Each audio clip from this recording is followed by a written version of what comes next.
Hi friends, welcome back to my channel. Today is Navratri day 9. ఈ రోజు ప్రసాదంగా చాలా స్పెషల్ కదంబం ప్రిపేర్ చేశాను. Let's start the recipe. First అయితే ఇంగ్రీడియంట్స్ చూద్దాం.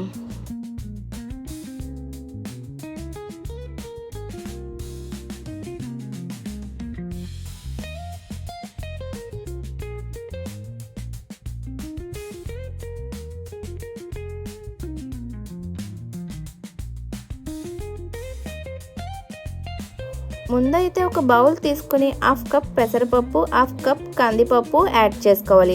ఇందులో 1 కప్ వాటర్ వేసుకొని 30 మినిట్స్ నానపెట్టాలి.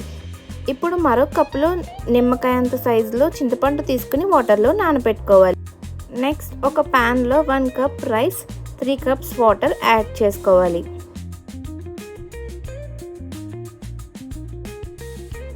ఇలా రెడీ చేసుకుని ఈ ప్యాన్ని స్టవ్ మీద పెట్టుకోవాలి.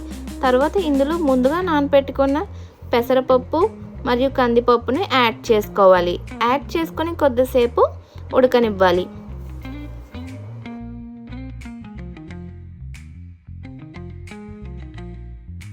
ఇలా కొంచెం ఉడికిన తర్వాత చిటికెడు పసుపును యాడ్ చేసుకొని అన్నం బాగా ఉడకనివ్వాలి. నెక్స్ట్ ఇప్పుడు ఇంకొక స్టవ్ మీద ఒక పాన్ పెట్టుకొని అందులో 4 కప్స్ వాటర్ని యాడ్ చేసుకోవాలి.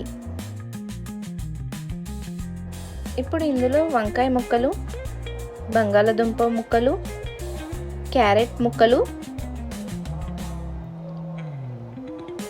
టమోటా ముక్కలు, బెండకాయ ముక్కలు, చిలకడ దుంప ముక్కలు, ములక్కాడ ముక్కలు, చిక్కుడుకాయ ముక్కలు, దోసకాయ ముక్కలు, ఆనపకాయ ముక్కలు, పచ్చి బఠానీ, కొంచెం కొత్తిమీర, కొంచెం కరివేపాకు, చిటికెడు పసుపు, తగినంత సాల్ట్ వేసుకొని కలుపుకొని బాగా ఉడికించుకోవాలి.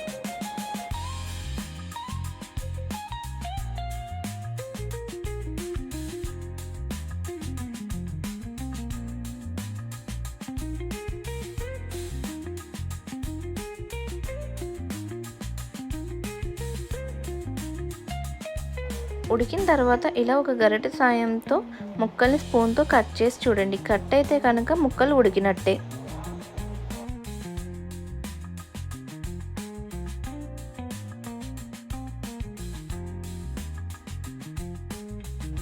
ఇప్పుడు ముందుగా మిక్స్ చేసుకున్న చింతపండు రసాన్ని యాడ్ చేయాలి. నెక్స్ట్ రుచికి సరిపడా కారం వేసుకొని కలుపుకోవాలి.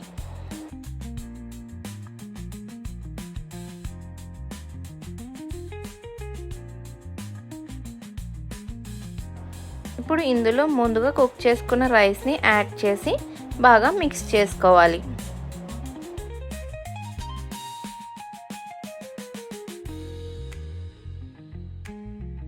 రుచికి సరిపడా సాల్ట్, అలాగే 1 టేబుల్ స్పూన్ సాంబార్ పౌడర్ని యాడ్ చేసి మిక్స్ చేసుకోవాలి.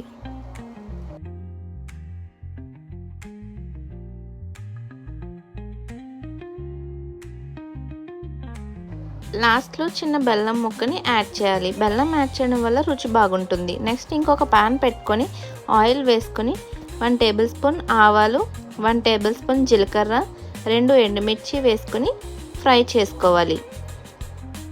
ఇందులో కొంచెం కొత్తిమీర యాడ్ చేసుకొని కలుపుకోవాలి. ఇలా కలిపిన దాన్ని ముందుగా రెడీ చేసుకున్న మిశ్రమంలో యాడ్ చేసి బాగా మిక్స్ చేసుకోవాలి.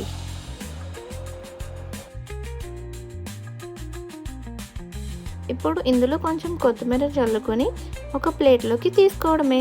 అంతే, కదంబం రెడీ. ఈ ప్రసాదాన్ని శ్రీ దుర్గాదేవి అమ్మవారికి నైవేద్యంగా సమర్పించండి. సో ఫ్రెండ్స్, మన నవరాత్రి డే 9 స్పెషల్ కదంబం ప్రసాదం రెడీ అయింది. మీరు కూడా ట్రై చేసి దేవి అమ్మవారికి నైవేద్యించండి. వీడియో నచ్చితే లైక్ చేసి, షేర్ చేసి, సబ్స్క్రైబ్ చేయడం మర్చిపోకండి. మళ్ళీ కలుద్దాం డే 10 ప్రసాదంతో. Bye.